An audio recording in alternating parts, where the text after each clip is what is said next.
오늘 우리가 함께 볼 하나님의 말씀은 신명기 7장 1절부터 2절까지 말씀입니다.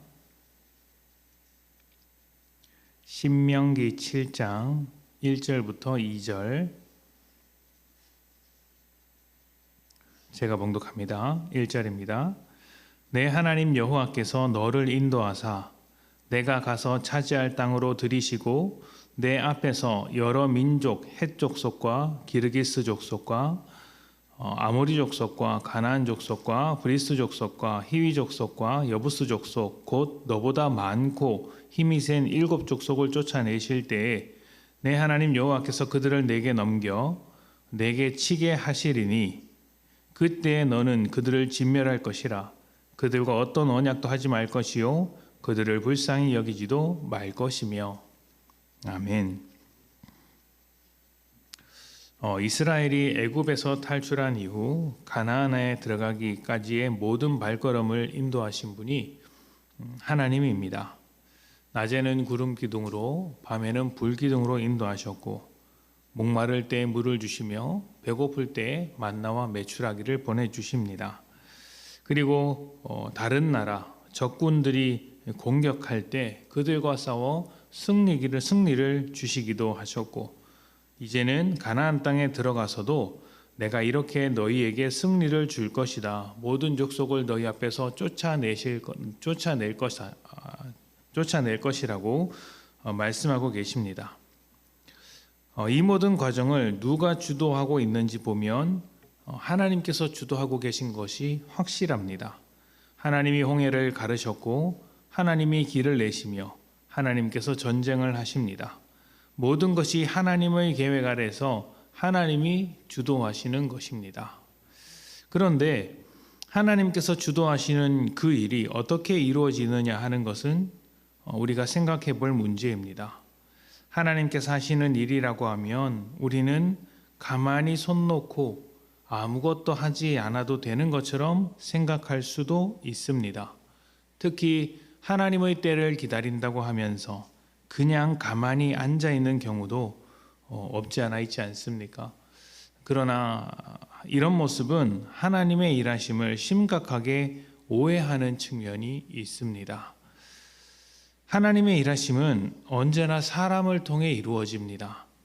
하나님이 계획하시고 하나님이 이루시지만 하나님의 사람들, 바로 저와 여러분과 같은 하나님의 사람들을 통해 이루어가는 것입니다. 오늘 말씀이 그것을 잘 보여주고 있습니다. 가나안에 들어갈 때 이스라엘보다 힘이 센 족속을 하나님께서 쫓아내시는데 그때 이스라엘은 멀리 서서 구경만 하고 있는 것이 아닙니다.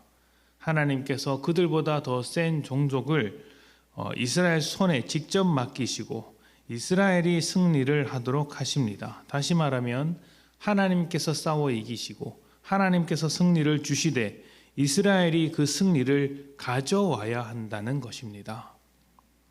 출애굽의 시작부터 끝까지 하나님이 이루어 간다고 말씀을 드렸습니다.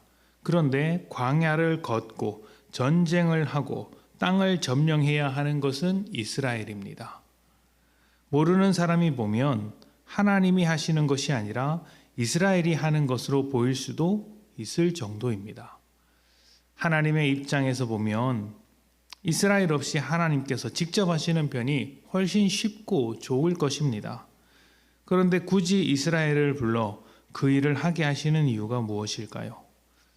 하나님의 목적은 가나안 땅에 들어가는 것에 있지 않고 이스라엘이 가나안 땅에서 하나님의 백성답게 살아가는 것, 하나님께서 주신 땅에서 하나님이 주신 자유와 권리를 온전하게 사용할 수 있는 실력 있는 백성이 되는 것이 목적이기 때문입니다. 그래서 그 실력을 기르기 위해 하나님이 하시는 일에 이스라엘이 동참토록 하시며 하나님의 능력이 어떠한지, 하나님의 열매가 어떠한지, 또 때로는 고난 속에서 하나님을 어떻게 붙잡아야 하는지 광야의 시간 동안 또 가나안의 시간 동안 가르쳐 주시고자 하나님의 일에 동참토록 하시는 것이죠. 우리는 좋은 믿음이라고 하면 하나님께 완전히 맡기는 믿음이라고 생각을 합니다. 그런데 여기서 맡긴다는 것을 나는 변하지 않고 나는 아무것도 하지 않고 가만히 앉아서 일이 저절로 풀리기를 기다리는 것이라고 생각하기가 쉽습니다. 그렇지 않습니다. 하나님은 우리가 가만히 있도록 내버려 두지 않습니다. 하나님께서 하시는 일에 동참시키시고 우리를 실력 있는 인생으로, 수준 있는 사람으로, 자유와 권리를 합당하게 사용할 수 있는 사람으로 만들어 가시는 것입니다. 그래서 하나님의 싸움은 우리를 넘어뜨리려는 세상과 사탄에 대하여 싸우는 것이지만, 하나님에게 속한 우리의 싸움도 함께 일어난다는 것을 잊지 말아야 합니다. 하나님께서 사단과 세상에 대하여 우리를 보호하시며 인도하시는 싸움을 벌이고 계시다면, 우리는 세상이 아니라 하나님을 신뢰하며 어떻게 살아갈 수 있는가에 대한 싸움을 벌이고 있는 것이죠. 하나님께서 가라고 하신 그 길을 우리는 갈 수 있는가? 하나님께서 말씀하신 대로 살아갈 수 있는가? 하나님의 뜻을 따라 적극적으로 움직일 수 있는가 하는 것입니다. 광야를 지나온 이스라엘이 가나안 땅에서 하나님의 백성으로 살기 위해 선택해야 했던 모든 것들, 그들이 직접 해야 했던 모든 일들을 우리는 바로 우리의 현실 속에서 요구받고 있는 것이죠. 하나님은 언제나 우리를 위해 일하십니다. 그리고 우리와 함께 일하십니다.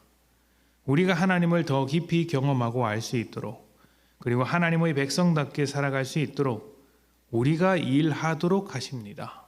어떻게 일해야 할까요? 하나님의 방법대로 일해야 하고 하나님의 뜻대로 살아야 합니다. 그리고 하나님과 함께 동행하는 것을 잊지 않는 것이죠. 그것이 우리를 책임 있는 사람으로 만드시는 하나님의 일하심이며, 그 일하심에 동참하는 인생의 모습이라고 할 수 있습니다. 여러분에게 주어진 오늘이 하나님이 일하시는 오늘이 되기를 바랍니다. 그리고 하나님의 일하심에 동참해서 하나님께서 주신 일들, 여러분에게 주어진 그 믿음의 일들을 완수하며 승리하시는 복된 하루 되시기를 축복합니다. 함께 기도하겠습니다.